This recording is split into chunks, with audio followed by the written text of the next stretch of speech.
Japan से साधुराम। बाबा,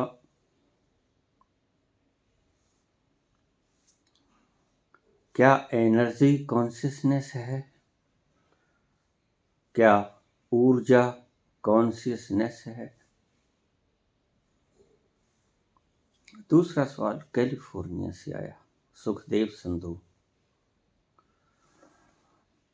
मन तू ज्योत स्वरूप है, अपना मूल पहचान। बाबा, कृपया इन शब्दों को रहस्य तक पहुंचाने की कृपा करें। इन्हीं पत्थरों पे चलकर अगर आ सके तो आओ। इन्हीं पत्थरों पे चलकर अगर आ सको तो आओ। मेरे घर के रास्ते में कोई कहकशां नहीं है। मेरे घर के रास्ते में कोई कहकशां नहीं है।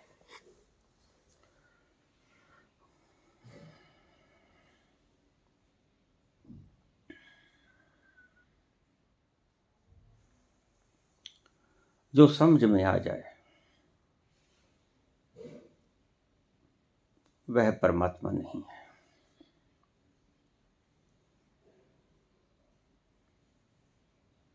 जो आपकी समझ में बंध जाए, आपके दायरे में सिमट जाए, वह परमात्मा नहीं है।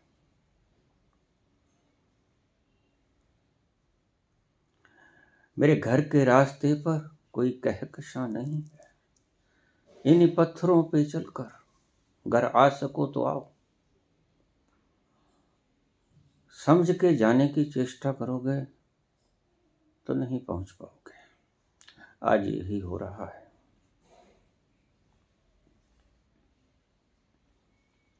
क्या एनर्जी कॉन्शियसनेस है? नहीं, इसे समझिएगा।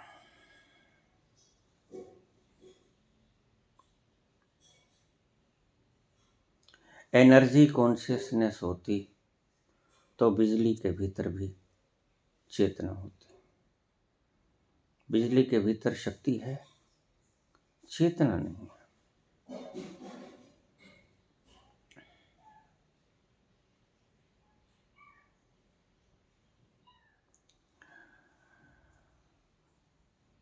उसका एक स्वभाव है, ईश्वर का एक गुण है, सर्वशक्तिमान। लेकिन सर्वशक्तिमान सिर्फ अकेले शब्द से ईश्वर की पहचान ना हो पाएगी। गुण है।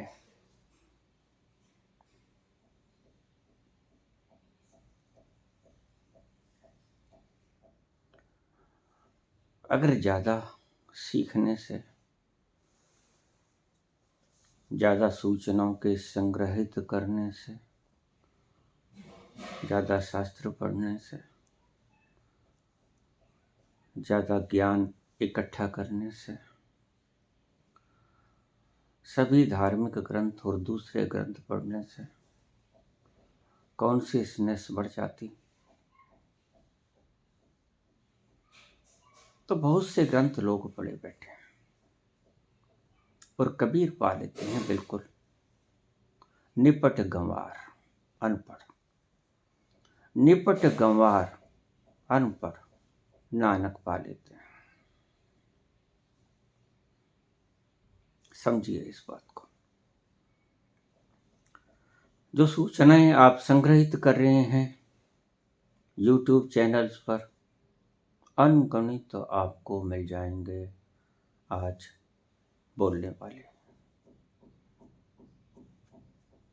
जैसे तेग बहादुर के वक्त सभी कहते थे मैं गुरु मैं गुरु मैं गुरु, सभी कहते हैं।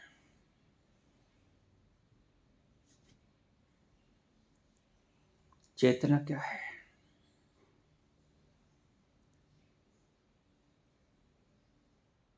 What's consciousness?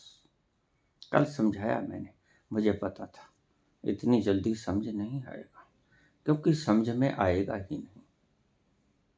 ऐसा नहीं कि देरी से समझाएगा, ऐसा है कि देरी से इशारा समझा जाएगा। बात समझ नहीं आएगी। शब्द सीमा नहीं रखते, वहां तक ही जानेंगे।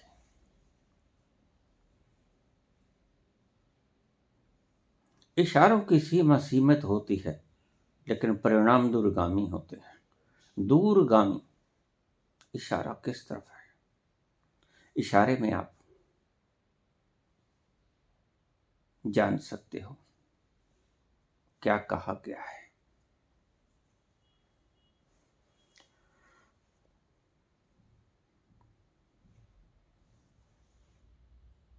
अगर सूचनाओं को एकत्रित करने से किसी की कॉन्शियसनेस बढ़ती तो इंटरनेट आज तक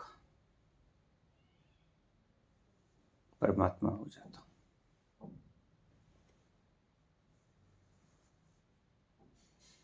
तुम्हें पता नहीं अकबर के पिता का नाम क्या था? इंटरनेट को पता है।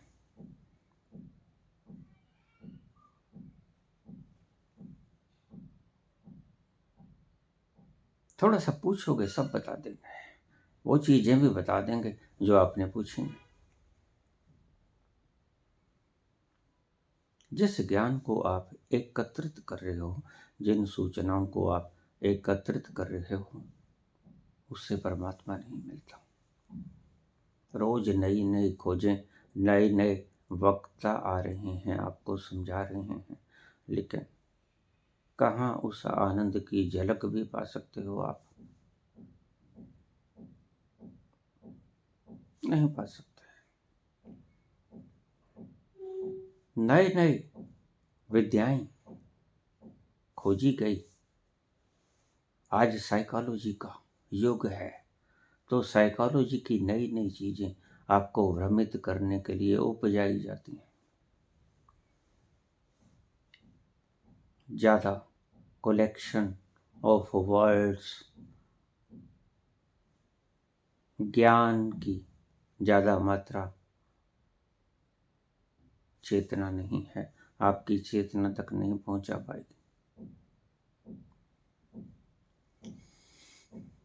अगर ज्यादा ज्ञान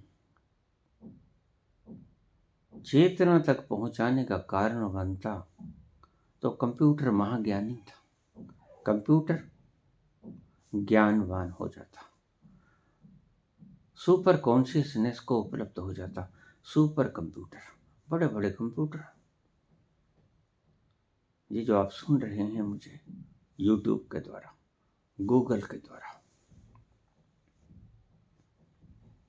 ये कब के ईश्वर को प्राप्त कर गए होते हैं।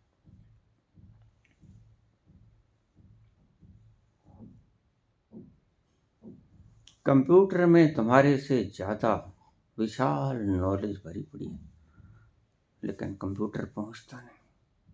ऐसे ही तुम भी कंप्यूटर से सब कुछ फीडिंग कर सकते हो अपने न्यूरॉन्स में, दिमाग में, तंतुओं में, लेकिन वक्त की खराबी के सिवा और कुछ न पाओगे। वक्त बीत जाएगा, कॉन्शियसनेस को उपलब्ध न हो पाओगे। कॉन्शियसनेस है क्या? इशारे हो सकते हैं, समझाया नहीं जा सकता। इशारे कई बार सीधे सीधे और कई बार नकारात्मक वे से समझाए जाते हैं।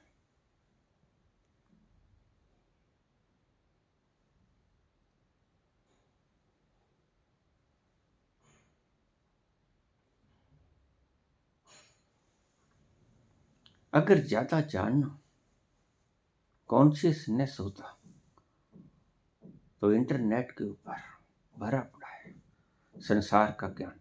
तुम्हारे कंप्यूटर, सुपर कंप्यूटर्स भरे पड़े हैं ज्ञान से। वह सुपर कॉन्शियस को कब के उपलब्ध हो गए होते हैं। यूट्यूब आज पूजने योग्य हो जाती, कितना कंटेंट भरा हुआ है, कितना ज्ञान भरा हुआ है। प्रत्येक वक्ता अपना ज्ञान इसमें फेंक रहा है और जब चाहो निकाल लो। बस एक टिक करने की जरूरत है। किसी भी व्यक्ति का कोई भी ज्ञान आपके भीतर इंडिविजुअल है, इसके भीतर सामूहिक है। ये सबके ज्ञान बता देगा आपको। आप अपने अपने ज्ञान बता पाओगे। तो सबका ज्ञान रखने वाला भी काश शौक अभी तक पहुंच नहीं सका। आप कैसे पहुंच जाओगे?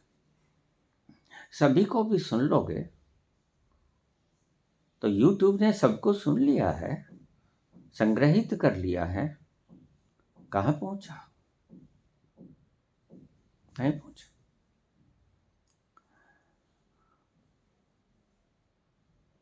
ज्ञान की अधिक से अधिकतम मात्रा भी कॉन्शियसनेस, सुपर कॉन्शियसनेस तक नहीं पहुंचा पाती। तो हम कहते हैं सर्वशक्तिमान। क्या है? वह शक्ति रूप है, एनर्जी है? नहीं। क्योंकि जो बुद्ध पुरुष होते हैं बामुश्किल कुछ थोड़ा सा भार उठा पाते हैं, और तुम्हारी क्रेन तो टनों के हिसाब से भार ढो लेती है। तुम्हारी गाड़ियां, तुम्हारे जहाज, मालवाहक जहाज, समुद्री जहाज कितना भार ढो लेते हैं, लेकिन चेतन नहीं होता है। कॉन्शियसनेस नहीं बढ़ती, भार ढो लेते हैं।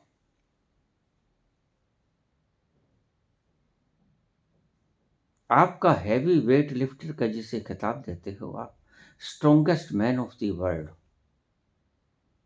का खिताब भी उसे मिलता है जो सबसे ज्यादा वजन उठा ले।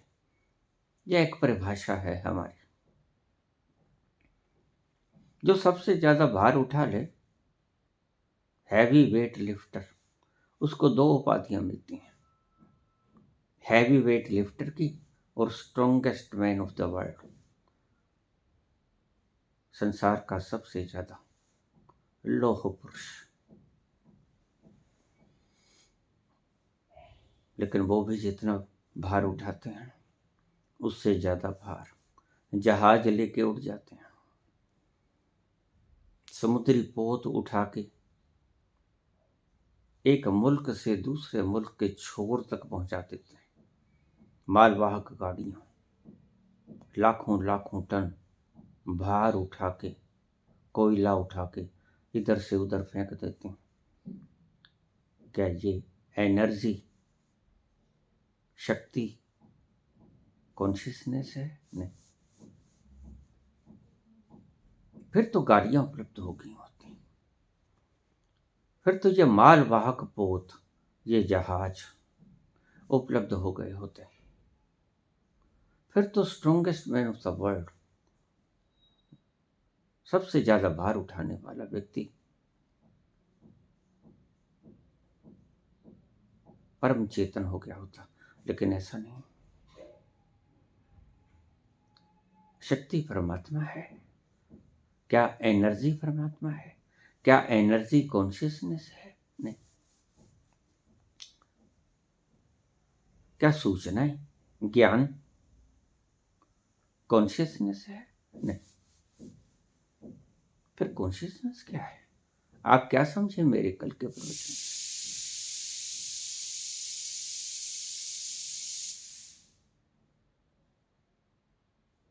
चेतना क्या है? समझेगा। बड़ा सुंदर सवाल है, और ये सवाल अक्सर विदेशों से आते हैं। ये कैलिफोर्निया से पूछा है। मन तू ज्योत स्वरूप है, अपना मूल पहचान। ये विश्व गुरु भारत से बहुत कम प्रश्न आते हैं, ऐसे उच्च लेवल के। विदेशों से ज्यादा आते हैं।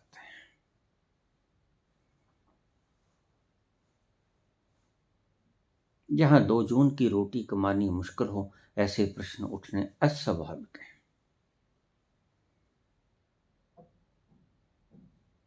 यहाँ तो या तो आदमी भूखा मरता है या भूखे आदमियों को देखकर जोड़ने की प्रथा शुरू कर देता है कि कहीं हम भी ऐसे ही भूखे न मरने शुरू हो जाएं। कंपटीशन चलता है 2 जून की रोटी के लिए। इसलिए जिसने राज करना हो, राजनीतिज्ञ कहते हैं कि जनता को बस इतना सा निवाला दे देना कि वो वोट पाने के योग्य रह सके, बस इतना। न रोजगार देना, न सुख के साधन देना, बस इतना सा निवाला दे देना कि वो, क्योंकि वोट भी लेना है, वोट डालने के योग्य जीवन रह जाए उनमें मात्र, और कुछ न रहे। भूखों मार दो, चेतना कैसे उभरेगी। भूखे भजन न होय को पाला, ये ले अपनी कंठी माला, कबीर ने भी कह दिया। और वह परम ज्ञान को उपलब्ध हुए। छोटा सा काम करके खाते थे।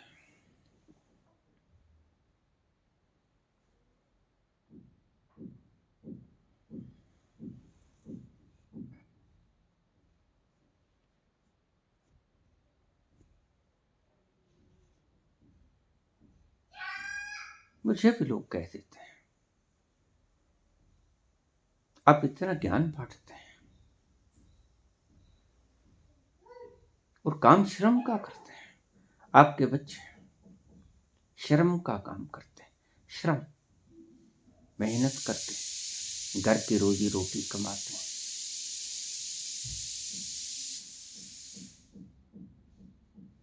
जैसे कबीर, जैसे नानक किर्त करते थे, आप भी किर्त करते हो।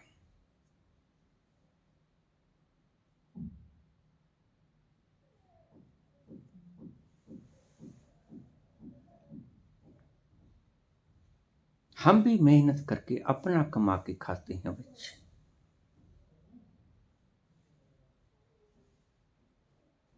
जैसे कबीर करते थे, नानक करते थे, खेती करते थे, कबीर चदरिया बुनते थे।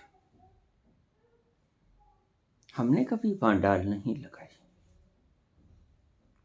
हमने कभी स्टेज नहीं लगाई, हमने कभी भीड़ इकट्ठी करने की चेष्टा नहीं की। लोग हजारों बार पूछते हैं, बाबा आ जाए, एक बार बस दर्शन करेंगे चल जाएंगे। मैं मना कर देता हूं, रुको, अभी रुको। मैं चाहता हूं जब आप मेरे पास आओ तो कुछ लेके जाओ, चेतना का कुछ साथ बांध के लेके जाओ। ऐसे ही रूखे सूखे ना आ जाओ। इसलिए पहले ज्ञान बांटता हूं, ये सुन लो, इससे फर्क पड़ेगा निश्चित, मैं जानता हूं। इससे मान्यताएं टूटेंगी, झूठी मान्यताएं टूटेंगी।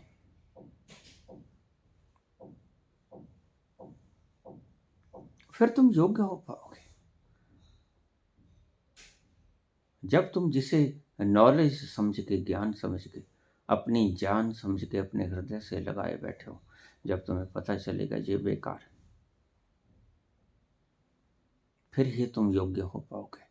अभी तो तुम इन्हें अपनी संपदा समझते हो, और संपदा ही नहीं, सही पूछो तो अभी तो आप और भर लेना चाहते हो अपने दिमाग को, अपने न्यूरॉन्स को, अपने तंतुओं को और भर लेना चाहते हो। और जब भर गए तो फिर बहुत मुश्किल हो जाएगा, खाली करना मुश्किल हो जाएगा। मेरे पास लोग आते हैं, रोते हैं, बहुत रोते हैं, क्या करें, पहले मिल गए होते, अब तो कूड़ा बहुत भर लिया।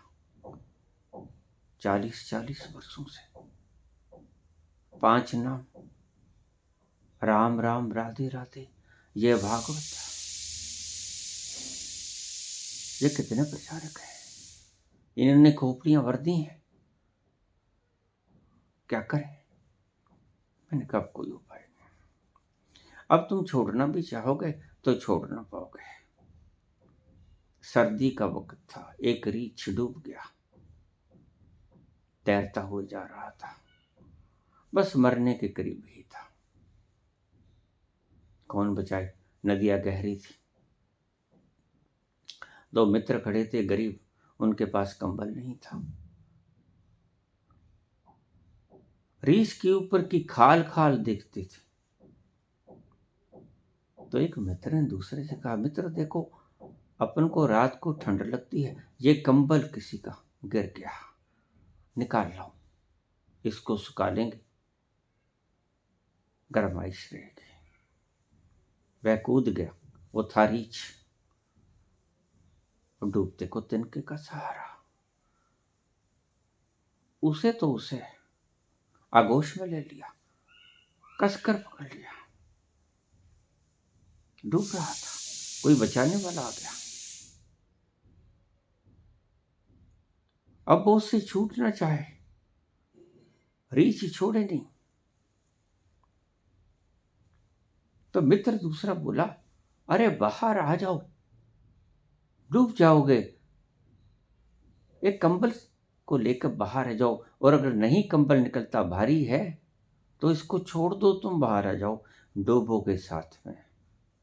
तो मित्र बोला, मित्र मैं कंबल को छोड़ना चाहता हूं, अब तो कंबल मुझे नहीं छोड़ रहा।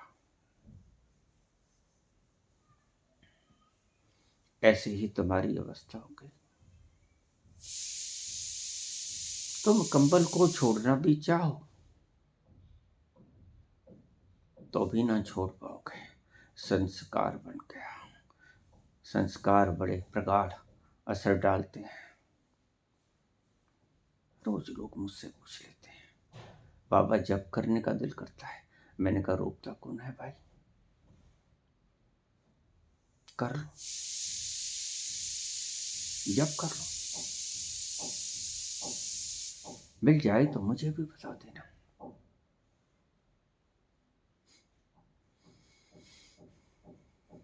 बहुत से लोग कहते हैं, बाबा यह अनहद की आवाज सुनती है, मैं अपनी ध्यान को विपश्यना साधना सांसों के ऊपर केंद्रित करता हूँ, लेकिन क्या करूं, पता तब चलता है छिटक कर ध्यान अनाहत नाद पर आ जाता है। मैंने कहा जो बलि है वो खींच लेता है तुम्हारे ध्यान को। बलि नाद है, रसीला नाद है, यह अपने आप ध्यान को खींच लेगा। वहां तुम ध्यान को केंद्रित कर रहे थे, ये ध्यान को खुद केंद्रित करवा लेगा। तुम्हें आना ही पड़ेगा, तुम्हारी विपश्यना टूट ही जाएगी। तो विपश्यना के ऊपर ध्यान को केंद्रित किए। बुद्ध का अगला पड़ाव जानता ही नहीं, इसको भी छोड़ना है, शून्य में छलांग लगाना है, कॉन्सेंट्रेट कर कर अपने आप को। लेकिन कॉन्सेंट्रेशन करना तो सीख गए, छलांग लगाना नहीं सीखे। और रीछ को पकड़ना तो सीख गए, अब रीछ से पीछा छुड़ाना मुश्किल है। अब विपश्यना का ध्यान तुम्हें खींच लेगा, बांध लेगा, ये एक बंधन हो जाएगा। यह त्राटक का ध्यान तुम्हें बंधन हो जाएगा, यह ओम का जाप तुम्हें बंधन हो जाएगा, लत लग जाएगी।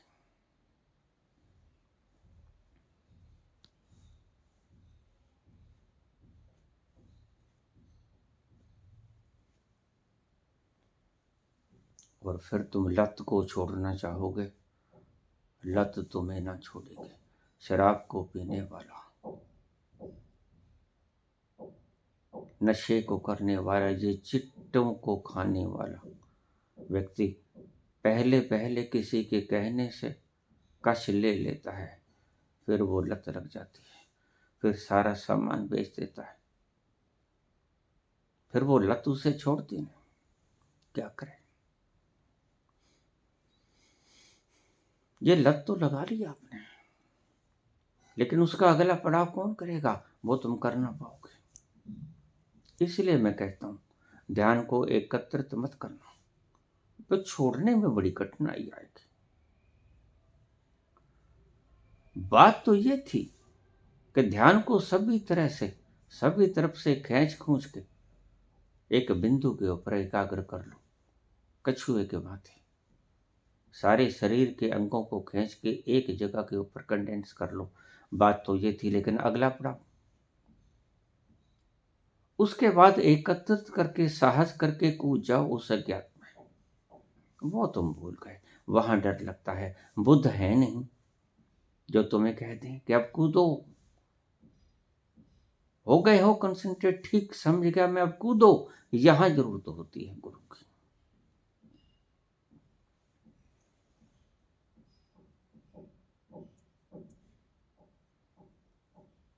ये ठीक त्राटक कर लिया आपने, कुछ दिखा ना दिखा कोई बात नहीं, लेकिन ध्यान एकत्रित हो गया।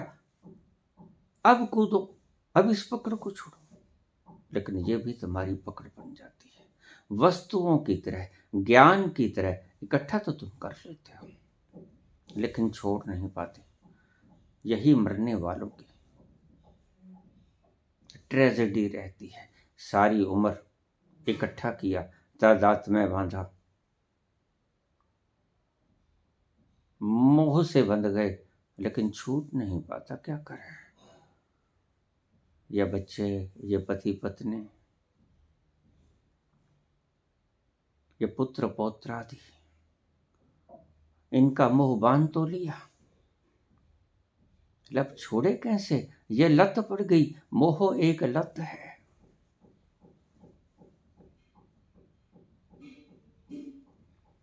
छोड़ना मुश्किल हो जाता है।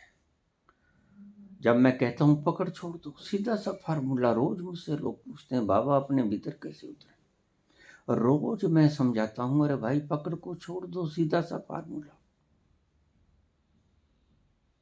मुट्ठी कैसे खोलें? शक्ति लगाना बंद कर दो। तुम्हारी शक्ति लगाने से मुट्ठी बंद है, सहज हो जाओगे मुट्ठी खुल जाएगी। सहज तुम होना नहीं चाहते, असहजता में जीना चाहते हो। और असहजता का सीधा सीधा मतलब है दुख। जो ज़्यादा असहज हुआ वो ज़्यादा दुखी, और जो परम असहज हो गया वो परम दुखी।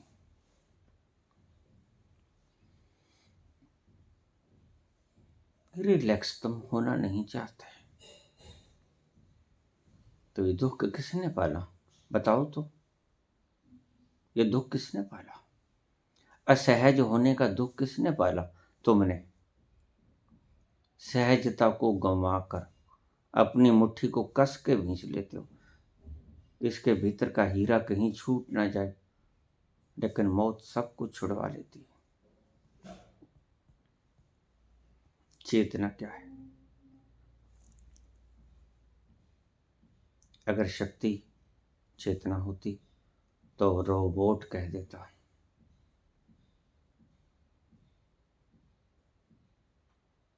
अहम ब्रह्मस्मि। रोबोट तुम्हारे सारे काम कर देता है। पंखा कह देता मैं कब से तुम्हें हवा दे रहा हूं।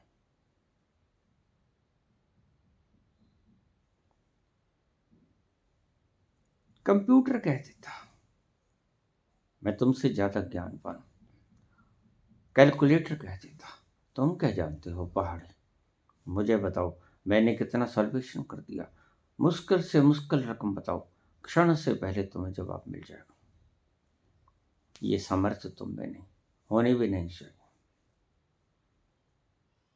क्योंकि ये चीजें टेक्निक्स हैं, चेतना नहीं।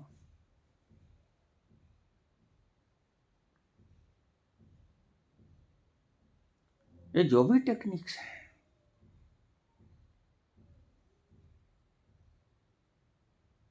माइंड रीडिंग की और जितनी भी विद्याएं बढ़ती जाती हैं, जैसे जैसे खोजी जाती हैं।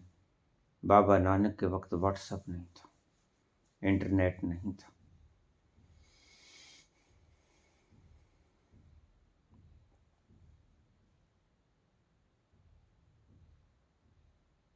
क्या वो अज्ञानी थे? कबीर अज्ञानी थे, ये सारी सूचनाएं नहीं थी।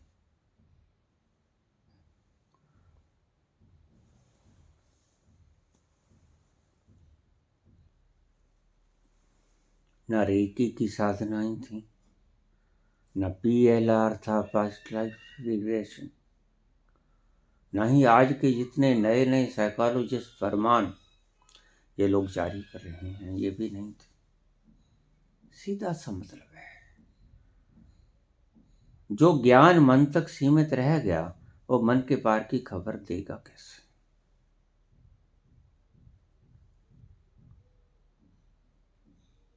ज्ञान तो इंटरनेट में भरा पड़ा है, सूचनाएं तो कंप्यूटर में भरी पड़ी हैं। जो तुम स्टोर नहीं कर सकते वो तुम एक चिप में बंद कर लेते हो। ऐसी ही चिप्स तुम्हारे भीतर है, न्यूरॉन्स के भीतर, जो उसमें नहीं समा सकती वो तुम्हारे कंप्यूटर की चिप में समा जाएंगे। इनसे पूछ लो, ले अपने न्यूरॉन्स को खाली रखो। अगर चेतना को जानना है तो सबसे पहला सूत्र,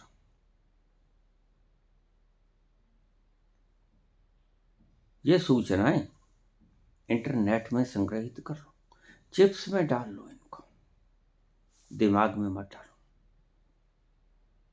जैसे कि डायरी लिख लेते हो, फलां दिन मैंने ये किया, फलां दिन मैंने ये किया, इस दिन मेरा मूड ऐसा था, इस दिन मेरा मूड ऐसा था, इस दिन मैं वहां गया, लेकिन भूल जाते हो। फिर फलां तारीख को मैंने क्या किया था, डायरी में खोल कर देख लेते, ऐसे ही देख लो। अपने दिमाग में बोझ मत बनाओ, उसको रास्ता खोलो।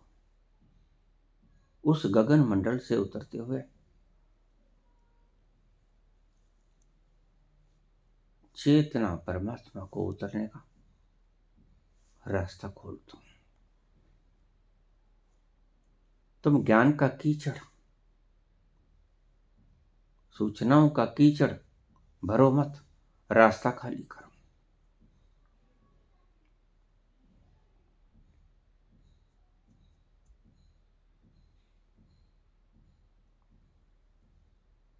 भरे भरे दिमाग से अगर चाहोगे परमात्मा की किरणें उतर जाए ना, चेतना नहीं उतरेगी। तुमने सारा भर लिया है।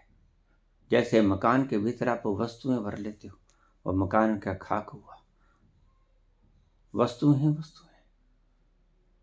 मकान तो खाली जगह है,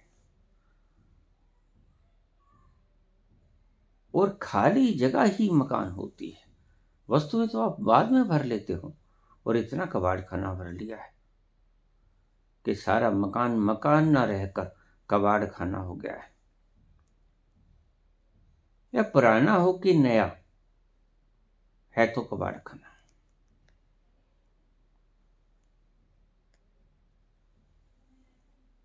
कुछ शास्त्रों को भरे बैठे हैं, कुछ विज्ञान को भरे बैठे हैं, कुछ नई नई रिसर्चेस को भरे बैठे हैं, लेकिन भरे बैठे हैं। कुछ सत्य को जो खोज ली गई उनको भरे बैठे हैं, और कुछ जो झूठ बोल रहे हैं उनको भरे बैठे हैं। आज कितना फैलाव है, प्रत्येक व्यक्ति का ज्ञान एक यूट्यूब संभाल लेती है, तो उसको परमात्मा के सुपर कॉन्शियसनेस तो उसे कहना चाहिए, लेकिन नहीं, सूचनाओं का भंडार कॉन्शियसनेस है ही नहीं। तुम चुप जाते हो, इसलिए संग्रहित करने की चेष्टा मत करना। लेकिन तुम्हें यह भ्रम पता नहीं किसने पैदा कर दिया।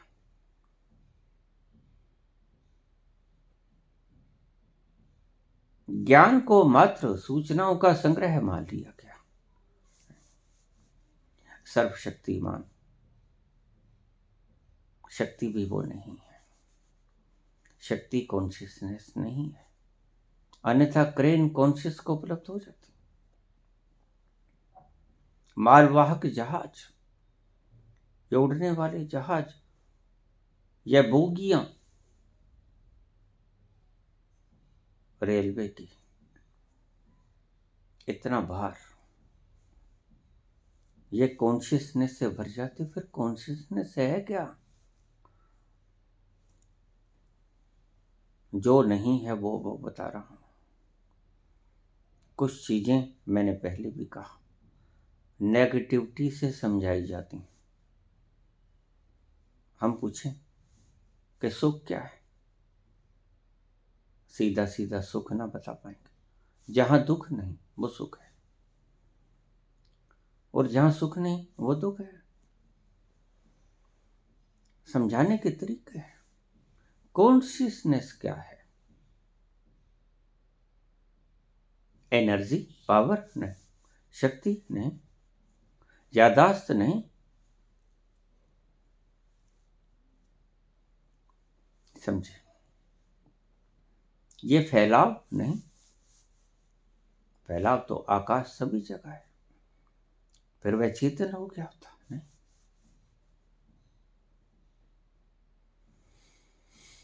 तीन परिभाषाएं बताएंगे, सर्वव्यापक, सर्वशक्तिमान और सर्वज्ञ। अब इन बातों को आप ठीक से समझ लेना। अब मैं थीम पॉइंट पे आ रहा हूं। ये जो ज्ञ शब्द है, ज्ञ, सर्वज्ञ, ये ज्ञ शब्द बड़ा अद्भुत है। इसके भीतर सारा राज छिपा है। तुम दूसरे ज्ञ सूचनाओं को समझ लेते हो। सूचनाएं ज्ञ नहीं है, सूचनाएं ज्ञान नहीं है।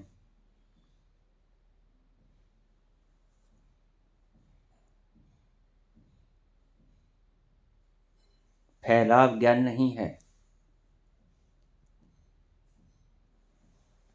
तो ज्ञ क्या है? दूसरे प्रश्न से इसका उत्तर मिलेगा, इसलिए मैंने दो प्रश्न छांटे।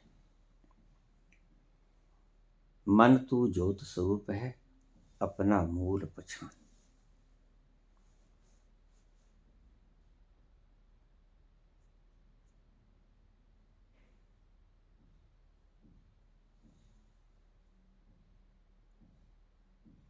जो अनुभव करता है वह कॉन्शियसनेस है। मैं हूं, ये मैं, वह चेतना है।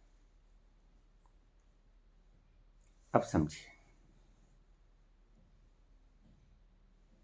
कंप्यूटर नहीं कहता मैं, ज्ञान होता है। सभी सूचनाएं होती हैं, सभी कुछ बता देता है। दूरदर्शन नहीं कहता मैं, दूर की पिक्चर दिखा देता है। संसार के उस सिरे की, ग्रह नक्षत्रों की, जहां तक खोज लिया गया, दूरबीन के द्वारा आप देख सकते हो। लेकिन वो दूरबीन नहीं कहती क्या है। मैं हूं, दूरबीन नहीं कहती। जहाज नहीं कहता मैं हूं। आप समझोगे,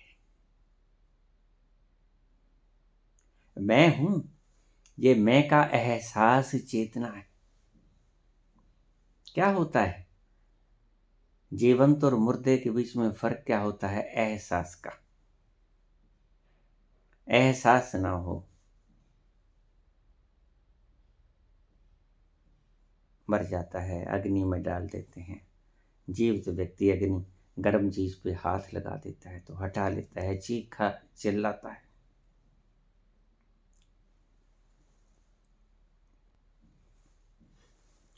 तुम्हारे होने का ज्ञान चेतना है। तुम सोए पड़े भी जानते हो कि तुम हो, तुम मरे पड़े भी जानते हो कि तुम हो। मजे की बात है। मर जाता है आदमी, सगे संबंधी, माता पिता, बाल बच्चे रोते हैं, लेकिन चेतना, उससे विच्छिन्न हुई चेतना उनके पास जाके कहती है, क्यों रोते हो? अरे मैं तो हूं, देखो मैं हूं। वो अपने माँ बाप को, बाल बच्चों को, रिश्तेदारों को, नाती पोतियों को झंझोड़ के कहता है, देखो मैं हूं, किसके लिए रो रहे हो, मैं हूं। वो चेतना है। मैं मन तू ज्योत स्वरूप है, इसका अर्थ कोई किए नहीं, कोई पहुंचे तो करे। मन तू ज्योत स्वरूप है, अपना मूल पहचान। तो मूल में देख कहां से ये अनुभव आता है कि मैं हूं, वो पहचान। इसके पहचाने बिना बात बनेगी नहीं।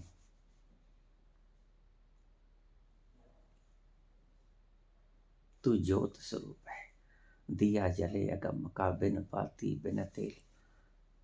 दिन भर रैन 24 घंटे वो दिया चलता रहता है। उस स्थान पर यद्यपि तुम पहुंच नहीं पाते, अगम इसलिए कहते हैं, अलख तो देखा ना जाए, अगम जहां जाया ना जा सके, लेकिन वो है उसका, उसकी होंद का पता चले, उसके होने का पता चले, उसके अस्तित्व का पता चले। आप सोए सोए भी आपको पता होता है, इसीलिए तो सुबह उठ के कह देते हो कि सारी रात नींद बहुत बढ़िया आई। यद्यपि नींद तुम्हें नहीं आई, बस वहां गलती खा जाते हो, यह तादाद में ही गलती खा जाता है। इसलिए मैं कहता हूं, इस क्लिंगनेस को पकड़ लो। जिसने क्लिंगनेस जानी वह चेतना के करीब आ गया। तुम जानते हो कि मैं बहुत अच्छी तरह सोया हुआ हूं, लेकिन जो सोया वो नहीं जानते कौन था। वह कोई और सो रहा था और तुम सारी रात जलते हुए दीपक की तरह रोशनी बिखेर रहे थे। सब कुछ रिकॉर्ड हो रहा था तुम्हारे भीतर। कोई सोया पड़ा था सुखद नींद में, कोई सोया पड़ा दुखद नींद में। विचार चलते, फिक्र चलता, क्या होगा, क्या बनेगा। तुम उसको देख रहे थे अप्रभावित रूप से। तुम्हारे ऊपर कोई इफेक्ट और इन्फ्लुएंस नहीं था उसके सोने या न सोने का, लेकिन तुम शुद्ध रूप से साक्षी जरूर थे, देख जरूर रहे थे। तुम हो।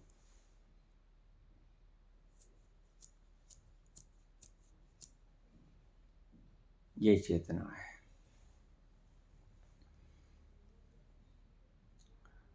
जड़ में मैं हूं ये आभास नहीं होता, शरीर को आभास नहीं होता, अकेले अकेले के मैं हूं। और शरीर में जब चेतना आ जाती है तो शरीर कहता है कि मैं हूं, देखो। बस यही गलती खा जाते हैं। चेतना जब निकल जाती है तो शरीर नहीं कहता देखो मैं हूं। वही आदमी क्षण पहले कह रहा था, तुम मुझे जानते हो मैं कौन हूं, अपने ही मुख से बोल रहा था, और पल भर बाद बलाए से भी नहीं बोलता कि तुम कौन हो। क्षण भर पहले तुमने थूक दिया था और उसने पिस्तौल निकाल ली थी, हथियार उठा लिया था तुम्हें काटने के लिए। लेकिन अब तुम उसको ठुड्डे भी मारोगे, जूते भी मारोगे, कुछ ना बोलेगा। मैं कौन था जो कह रहा था कि मैं हूं, तुम मुझे जानते हो मैं कौन हूं? जानता तो वो भी ना था कि वो है कौन। वो निकल गया, अब पड़ा है वही जो कह रहा था, क्या तुम मुझे जानते हो मैं कौन। जिसके आश्रय पे बोल रहा था वो निकल गया।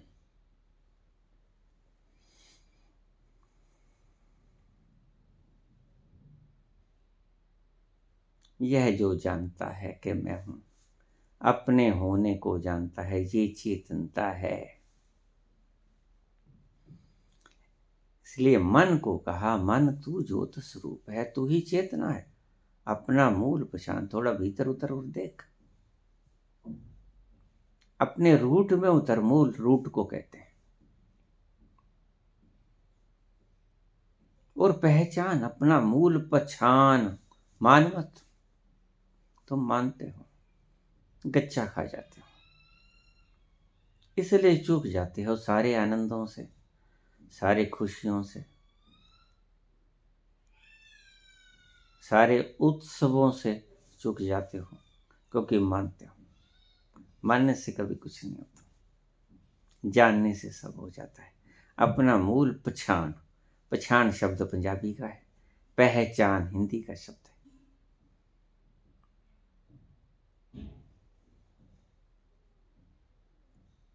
पहचान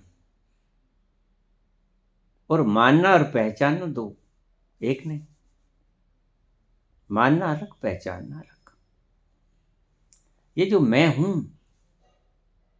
यह चेतना है।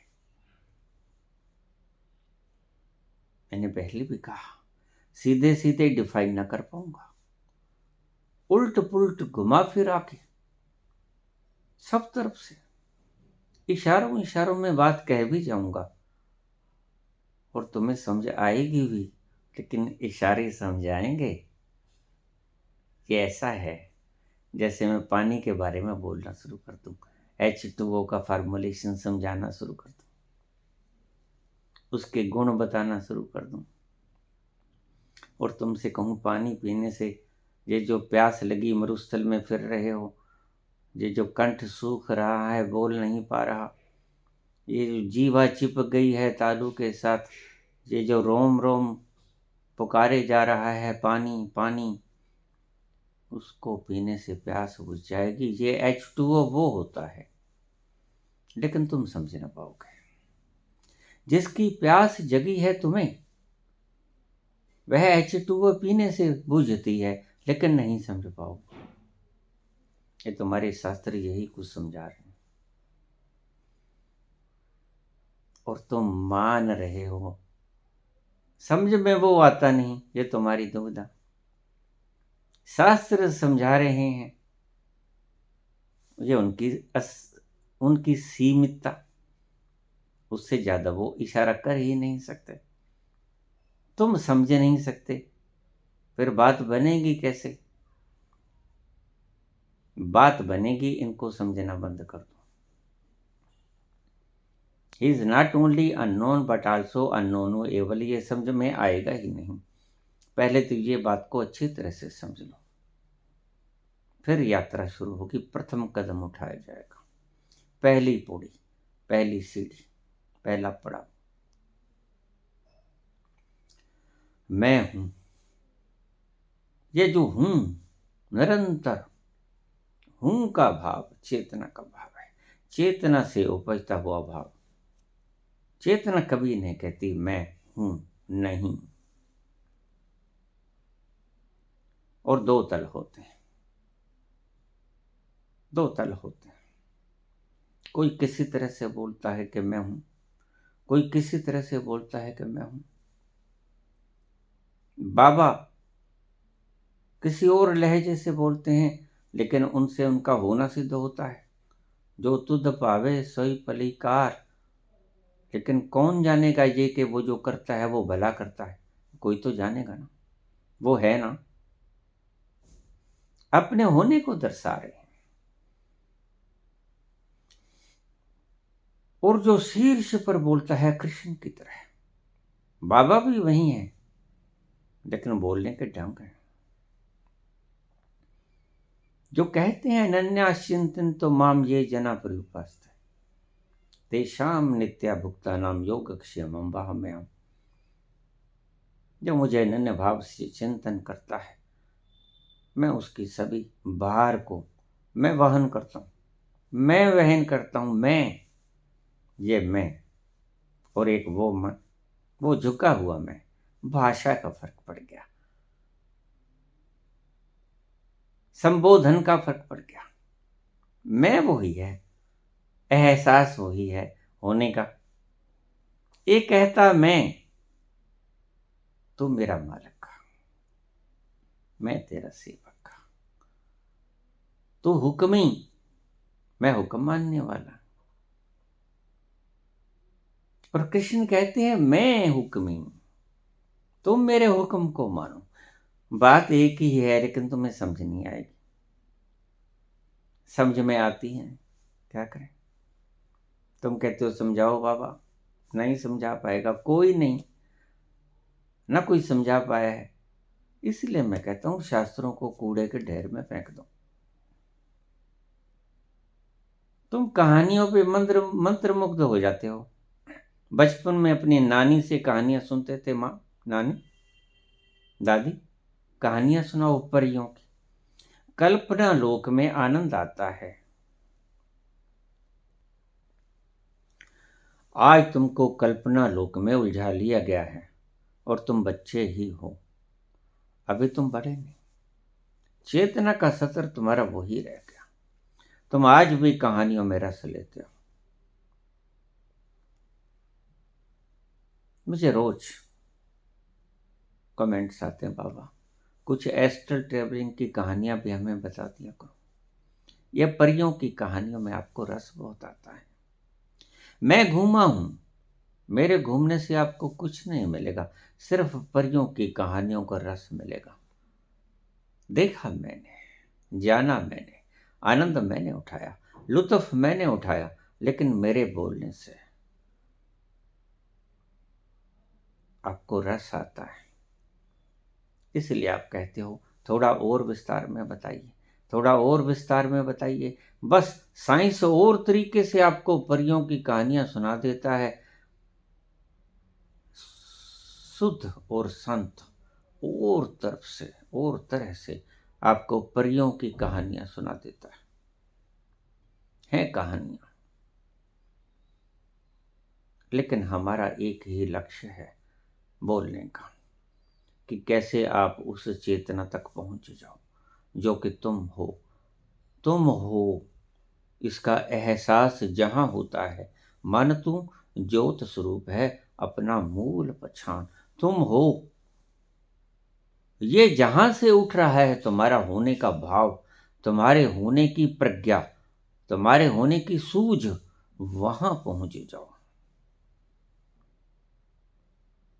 हाथ में नहीं है, हाथ धरा रह जाता है। जब वो निकल जाता है तुम्हारा होना, इसलिए हाथ तो नहीं है। ये खोपड़ा भी यहीं है, ये भी यहीं रह जाता है, इसको सुरक्षित कर लेते हो। यह कंठ भी यहाँ रह जाता है जिससे हम बोलते हैं, ये कान भी, ये आंख भी, ये इंद्रियों के विषय यहीं छूट जाते हैं। जिसके कारण इंद्रियां अपना काम कर पाती थी, वो निकल गया।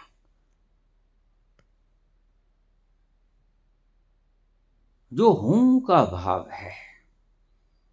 इसलिए आपने देखा, इस्लाम धर्म में एक शब्द है who.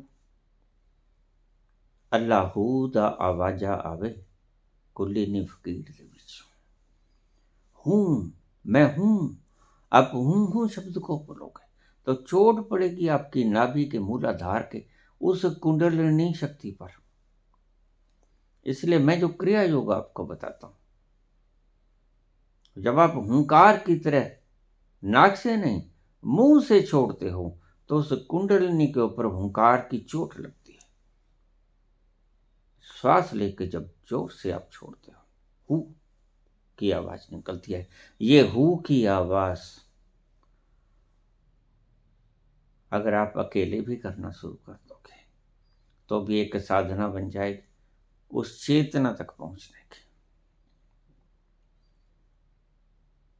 Sufi Sadhana, who who.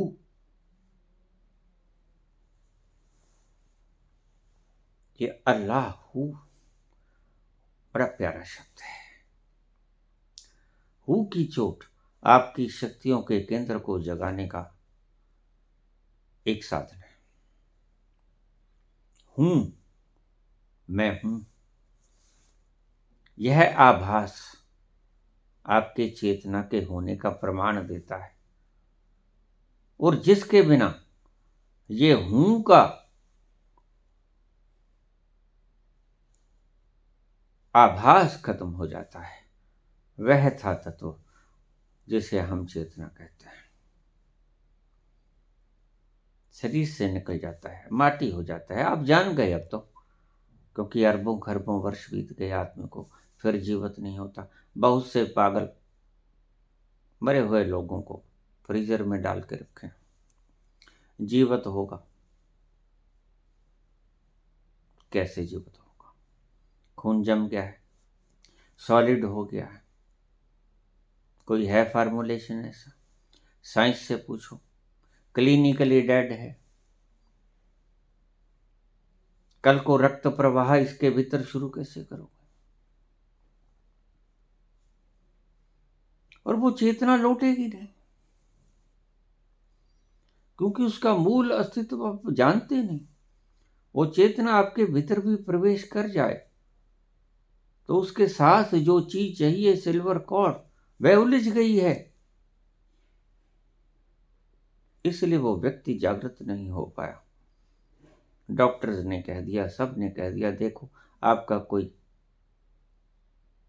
प्रिय से प्रियजन भी स्वर्गवास हो जाता है, मर जाता है, तो आप डॉक्टर की सलाह को फौरन मानकर उसकी संस्कार कर देते हो। लेकिन यहां अज्ञानता, मूढ़ता इतनी है कि डॉक्टर्स के कहने के बावजूद भी कोई हरकत नहीं हो रही, कोई जीवन के संकेत नहीं, कोई होम का भाव नहीं। वह दूसरी कब्र बनाए बैठे हैं, बस कब्र में दिखता नहीं मुर्दा पड़ा, यहां मुर्दा पड़ा दिखता है, दर्शन करो। यह नई तरह की आधुनिक कब्र है।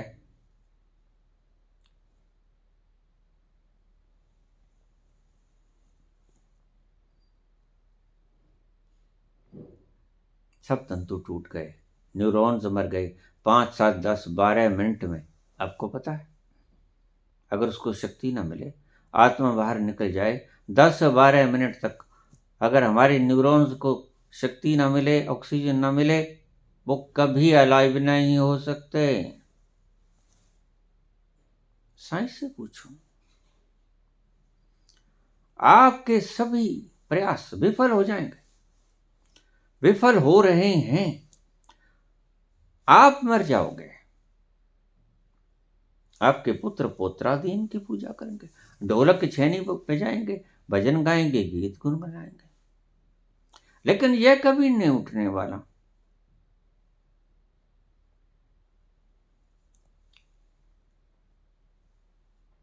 हाँ, ये ठीक है, कुछ ऐसे लोग जिन्होंने दफन किया, उन्होंने एक सिद्धांत पाला कि कभी आएगा परमात्मा, क़यामत के वक्त जगाएगा और हिसाब किताब पूछेगा। मुर्दा भला कोई हिसाब किताब दे पाता है? उठ सकता है? कोई है आपके भीतर संभावना? ये मूर्ताएं चेतना के निकल जाने के बाद एक ही फॉर्मूला रह जाता है कि कहीं ये शरीर छोड़कर समाधि में ना गया हो। लेकिन अगर वो शरीर छोड़कर समाधि में जाएगा तो अपने पीछे चक्रों को जीवित रखने का संयोजन करके जाएगा। और कौन है जो इनके चक्रों को जीवित रख रहा है? कोई? कोई नहीं।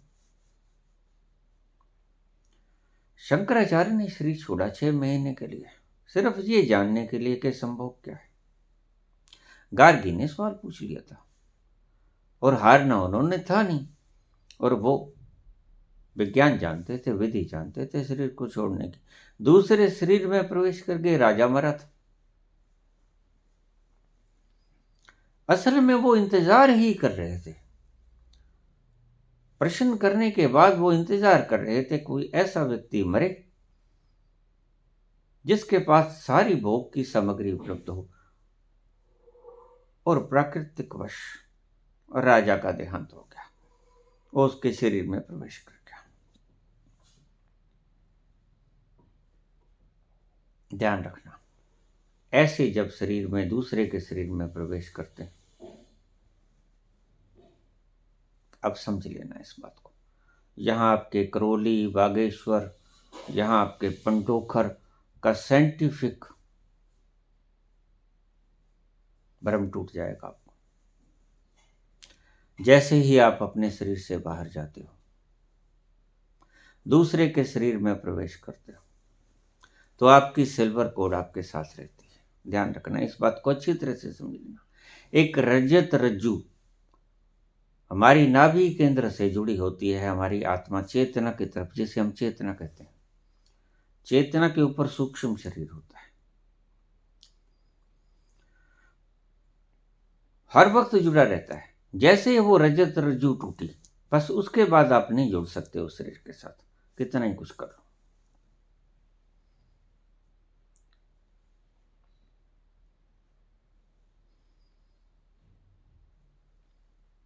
जैसे ही छोड़ा शरीर शंकराचार्य और राजा चला गया,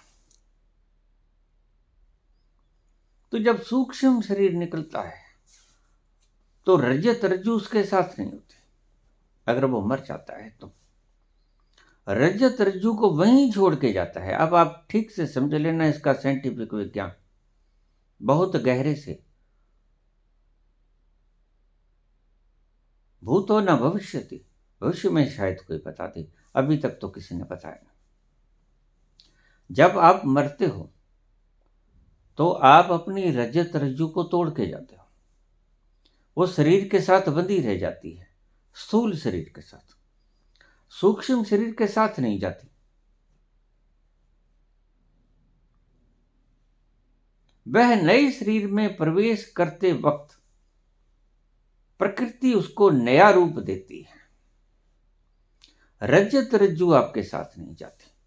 रजत रज्जु उस वक्त तक आपके साथ रहेगी जब तक कि आपने शरीर छोड़ा नहीं परमानेंटली। ध्यान से सुनने की चेष्टा कीजिएगा।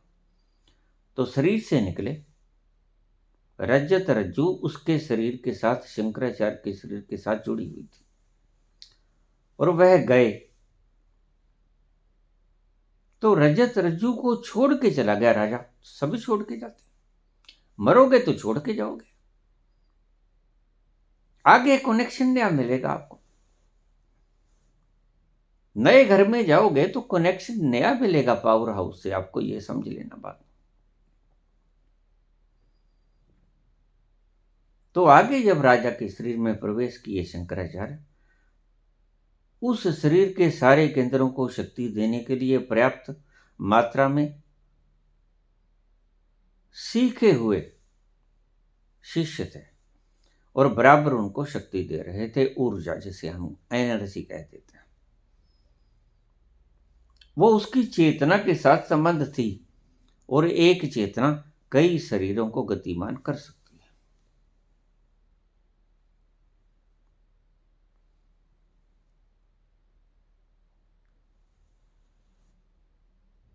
वह जाकर राजा के शरीर में प्रवेश कर गया, उसकी रजत रज्जु के साथ अपना कनेक्शन जोड़ लिया। जैसे हम 1 मीटर के साथ कई घरों को बिजली देना शुरू करते हैं। चेतना तो कितने भी घरों को बिजली दे सकती है, क्योंकि चेतना आगे थर्मल पावर प्लांट से जुड़ी हुई है, तो उसके पास शक्ति की कोई कमी नहीं। तो राजा के शरीर जीवित हो गया, क्योंकि मूल रूप तो चेतना निकली थी, और चेतना को लेकर आ गए शंकराचार्य, और उस शरीर को करीब करीब मृतवत शरीर को, एक तो यहां से चेतना जा रही है, एनर्जी जा रही है शंकराचार्य की चेतना से, और दूसरा जो शिष्य बैठे हैं वो अपनी चेतना से उसके सारे चक्रों को गति दे रहे हैं। ये डबल व्यवस्था करनी पड़ती है अगर कोई शरीर को छोड़े, तो परमानेंटली छोड़े। 72 घंटे तक शरीर, या ज्यादा से ज्यादा आप ये समझो मुश्किल होगा 4 दिन 96 घंटे, लेकिन ऐसा चांस होता नहीं। 72 घंटे में आमतौर से चेतना ने जो शक्ति प्रवाहित की शरीर में वो खत्म हो जाती है।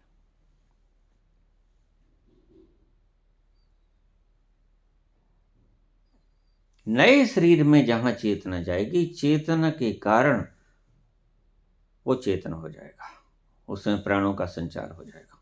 लेकिन मरा अभी अभी था वो, ये बात ध्यान में रख लेना। इस शरीर में जिसको मरे 96 घंटे से ज्यादा हो गए, उसमें नई चेतना भी जाना चाहे तो वो नहीं जा पाएगी। अब इनको डिफरेंशिएशन को अच्छी तरह से समझ लेना। तो अब इस मृत शरीर में ना तो वो व्यक्ति आ पाएगा, क्योंकि सारा सारा सिस्टम खत्म, सब जम गया, फ्रीज हो गया। ना वो लौट सकेगा, ना कोई नई चेतना उसके भीतर और आ सकेगी। इसलिए मैं कहता हूं कि वो चेतन ना हो पाएगा। यह साइंटिफिक सिद्धांत है स्पिरिचुअलिटी का। आप इंतजार करो, पिछले वर्ष मैंने वीडियो डाली थी, बहुत से लोगों ने सुना होगा। आज फिर करीब साल भर के बाद फिर बोल रहा हूं, ऐसा होता ही नहीं, हो सकता ही नहीं। साइंटिफिक फॉर्मुलेशन ऐसा कुछ है ही नहीं,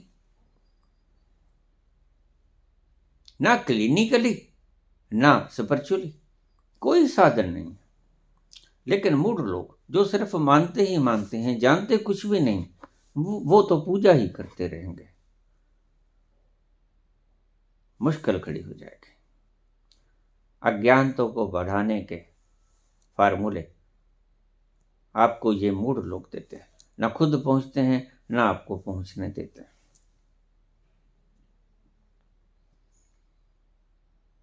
ये दोहरी मार मारते हैं आपको, जैसे दुर्गंध से युक्त, षडांत से युक्त कोई फोड़ा, जिसके वो होता है उसको भी दुर्गंध आती है, और जो उसके पास बैठा होता है उसको भी दुर्गंध आती है।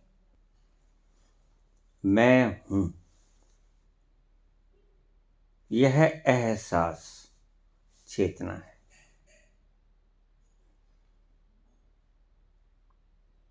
आई एम, ये एहसास चेतना है।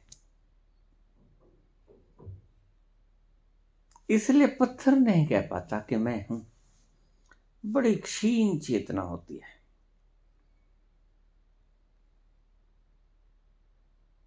थोड़ी थोड़ी बढ़ती है चेतना।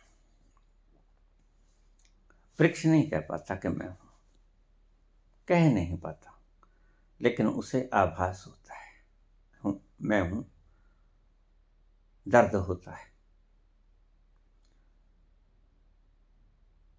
कोई भी नहीं कह पाता, जानवर महसूस करते हैं, चलते हैं, फिरते हैं, कूदते हैं, फाते हैं, खाते हैं, पीते हैं, सोते हैं, लेकिन कह नहीं पाते। बस जब आखिरी जामा जिसे हम कह देते हैं मनुष्य का, वही कह पाता है कि मैं हूं, क्योंकि उसको एक औजार मिल गया प्रकट करने का, वह बुद्धि। बुद्धि के द्वारा वो प्रकट कर देता है।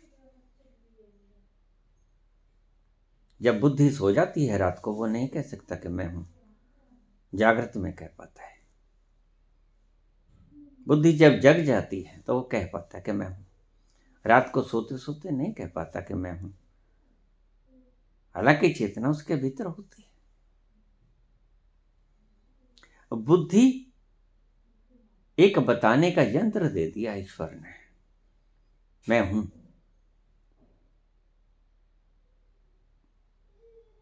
होने की ब्रॉडकास्टिंग कर सकता है।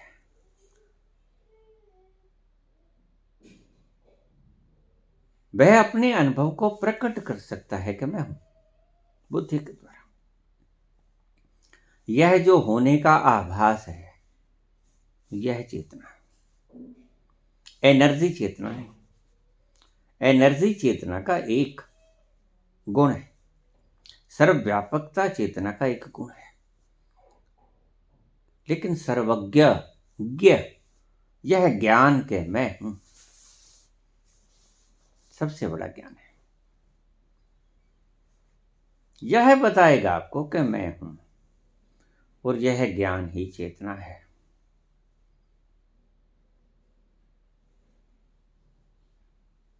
तुम्हारा होना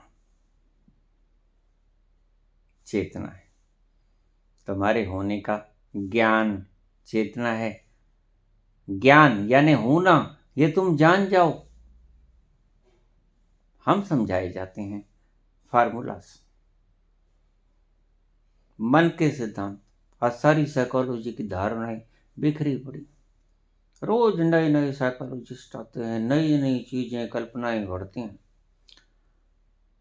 स्क्रीन पे सब कुछ दिखाया जाता है, पता उन्हें कुछ भी नहीं। आखिर पता लगाने के लिए शरीर से बाहर होना पड़ेगा, दिमाग से बाहर होना पड़ेगा, मन से बाहर होना पड़ेगा। मन से बाहर ये लोग कभी आए नहीं। ये एक फार्मूला है, जिसे तुम जानना चाहते हो उसे देखना पड़ेगा, और देखना सदा दूर से ही होता है। तो मन से दूर तो कभी हुए नहीं, इसलिए मन को ठीक से देख नहीं पाते, लेकिन सिद्धांत बना सकते हैं, क्योंकि आप कौन सा समझते हो। बस यही बातें इनके झूठ को प्रेरित करती हैं बोलने के लिए। जब बोले चले जाते हैं, नई नई चीजें बोले चले जाते हैं, इनको पता कुछ नहीं होता। बहुत सी नई नई इजादें होंगी जो न कबीर को पता था। व्हाट्सएप कहाँ पता था नानक को? नहीं तो संदेश बैठे बैठे घर से ही फैला देते, कबीर बैठे बैठे घर से ही फैला देते संदेश। जैसे अब मैं आपको बता रहा हूं, आप मुझे देख रहे हैं, बोलते हुए सुन रहे हैं। तब ये साधन नहीं थे, उनको जाना पड़ा, और देशों में जाना पड़ा। बुद्ध के वक्त भी नहीं थे, बुद्ध को भी जाना पड़ा। लेकिन आज ऐसी तकनीक्स हैं कि कम से कम आप मुझे देख सकते हो, आवाज सुन सकते हो। ये बात अलग है कि आप मेरी तरंगों को नहीं पी सकते। बस यही कमी रह गई, और यह तो कभी हो भी ना पाएगा। यह तो असंभव है कि मेरी तरंगे आप तक पहुंच जाएं। वो तो मेरे सफियर के भीतर ही प्रवेश करना पड़ेगा।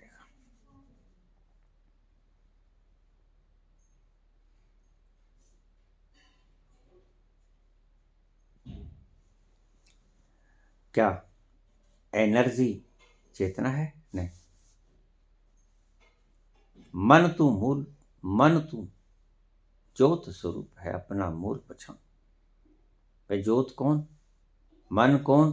तुम्हारे होने का एहसास मन है। ये बात अलग है कि तुम मोहवश कलिंगवश जिसके साथ चिपट जाते हो, उसको अपना होना मान लेते हो। ये बात गलत हो जाती है। इसको हम कह सकते हैं भ्रांति, मिसअंडरस्टैंडिंग, इल्यूजन, भ्रम।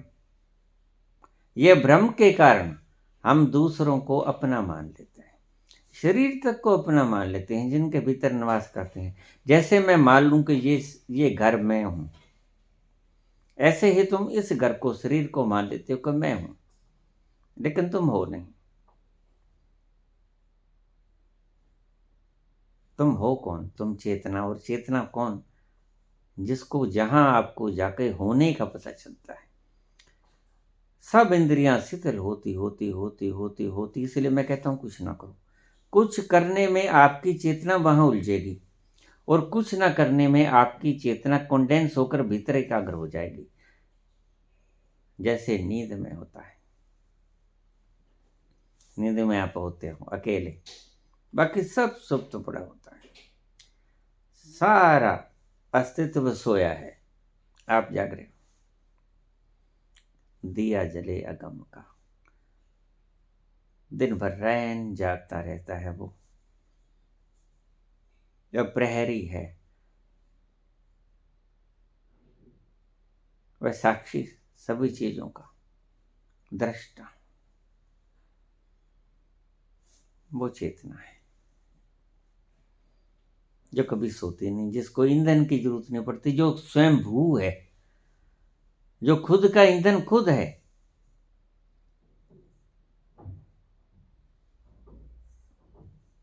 अब इससे ज्यादा तो इशारा भी नहीं हो सकता, इशारे भी समाप्त हो जाते हैं।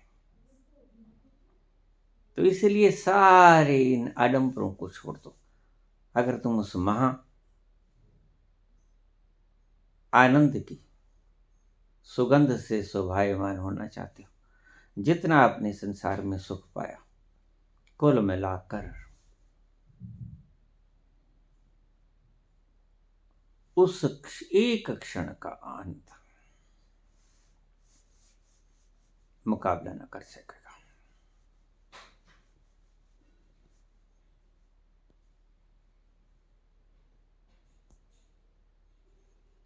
उस एक क्षण के आनंद को आप सारे संसार के सुखों को जो आपने पाया इंद्रियों के द्वारा, भोगों के द्वारा,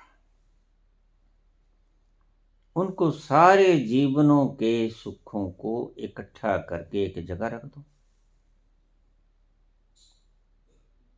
और अपने होने के आनंद को, सही होने के आनंद को एक तरफ रख दो। आपके होने का आनंद भारी पड़ेगा आपके सुखों के आनंद से। इसलिए एक शब्द बोला, तुलसी का एक शब्द, तात स्वर्ग अपवर्ग सुख, तात स्वर्ग अपवर्ग सुख, धरिए तुला एक अंग। एक तरफ तो आप तुला के, तकड़ी के, तराजू के एक पलड़े में सारे स्वर्ग के सुख, अपवर्ग के भोगों के सुख, जो आपने सुख जाने, एक तरफ रख दो। तात स्वर्ग अपवर्ग सुख, धरिए तुला एक अंग। आगे शब्द समझो, तूल न ताहि सकल मिली, जो सुख लब सत्संग। जो एक क्षण के सत्संग से आपको सुख मिलेगा, वह आपके समस्त जीवन के, समस्त जीवनों के भोगों के सुख की बराबरी क्या, एक तल समत्र भी न हो सकेगा। तात स्वर्ग अपवर्ग सुख, धरिए तुला एक अंग, तूल न ताहि सकल मिली, जो सुख लब सत्संग। अग सत्संग यानी उस सच्चे, सच्चा साहब, उसके पास जाकर जो आप एक क्षण उसकी झलक मात्र का सुख पालोगे,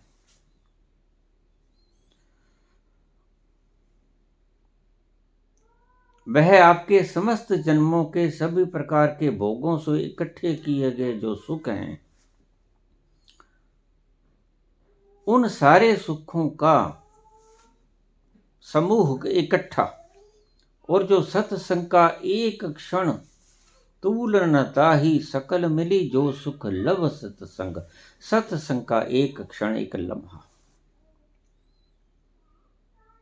और सत्संग का जो पलड़ा है वो बहुत भारी पड़ेगा, उसका तिल मात्र भी आपके सारे सुखों में नहीं है। अगर जोड़ लें तो भी, तो उसको चूक जाओगे। करो, इकट्ठा ज्ञान करो। तुम्हारा मन है, गलत फहमी में उलझे हो, मिसअंडरस्टैंडिंग में हो, कंफ्यूजन है, इल्यूजन है, बिल्कुल ठीक, मैं समझता हूं। लेकिन अगर ये दूर हो जाए, इसलिए मैं कहता हूं, जिसको संबोधि समाधि की एक झलक मिल जाती है सतोरी की, वह व्यक्ति फिर नहीं चूकेगा, पहुंच जाएगा, निश्चित इसी जन्म में पहुंच जाएगा। सतोरी की झलक मिलना इसी जन्म में पहुंचा देने का एक लक्षण है।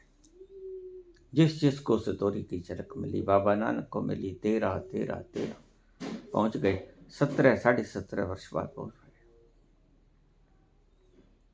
बुद्ध को झलक मिली, मुर्दा देखा, मैं मर गया, मृत्यु की झलक मिली, बस सतोरी की झलक थी, छोड़ दिया।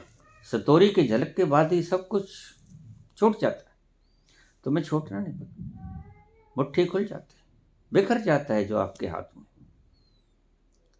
तो बुद्ध ने त्याग नहीं किया, बुद्ध से त्याग हुआ, महावीर से भी त्याग हुआ, उन्हें भी सतोरी की झलक मिली। कबीर को, नानक को, सभी को सतोरी की झलक मिली। उसके बाद तो तुम पहुंचना तुम्हारा निश्चित, स्टैंप पर, इस जन्म में। वैसे तो तुम पहुंच ही जाओगे। मैंने पहले प्रवचन में बताया, प्राकृतिक सिद्धांत से तो तुम पहुंच ही जाओगे। प्राकृतिक लॉ ऑफ एवोल्यूशन के हिसाब से, तुम्हारी कॉन्शियसनेस के बढ़ने के हिसाब से तो तुम एक दिन प्राकृतिक रूप से ही पहुंच जाओगे, कोई नहीं रहेगा। लेकिन जिसको सतोरी की झलक मिल गई, यह एक लक्षण है कि तुम इसी जन्म में पहुंच जाओगे, बस फिर ज्यादा दूर नहीं। इसलिए सतोरी की झलक अगर ईश्वर आपको देते हैं तो वह एक आपको आगाह कर रहे हैं, सामान बांध लो, वक्त आ गया है, मेरे घर आने का वक्त आ गया है, अब लौट आओ। वो सतोरी की झलक दे देता है और उसकी इच्छा के बिना कुछ नहीं होता। गुरु माध्यम बनता है, आपको बता देता है, अगर ना भी बताए तो भी आप पहुंच जाओगे। तुम इस बात की चिंता मत करना, गुरु के ऊपर ज्यादा डिपेंड मत होना। लेकिन हम तो बस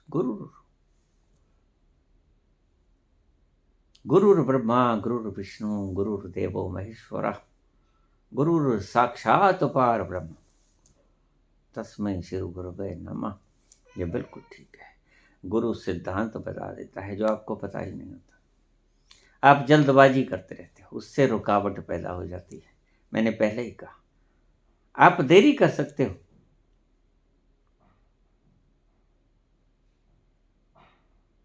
पहुंचने में देरी कर सकते हो, वो गुरु आपको बता देगा किन कामों से आपको देरी होगी।